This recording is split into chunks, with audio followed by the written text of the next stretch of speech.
যে 12 রবিউল আউয়াল ঈদে আজমকে যারা হচ্ছে বেদাত বলতেছে বা এটা পালন করা যাবে না, এটা যারা বলতেছে এরা মূলত হচ্ছে মূর্খ।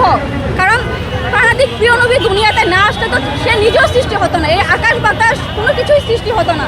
প্রাণাদিক প্রিয় নবী দুনিয়াতে শুভ আগমনের কারণেই হচ্ছে সকল প্রকার মিথ্যা জুলুম থেকে আমাদেরকে উদ্ধার করেছেন প্রাণাদিক প্রিয় নবী, আয়ামে জাহিলিয়া থেকে আমাদেরকে উদ্ধার করেছেন।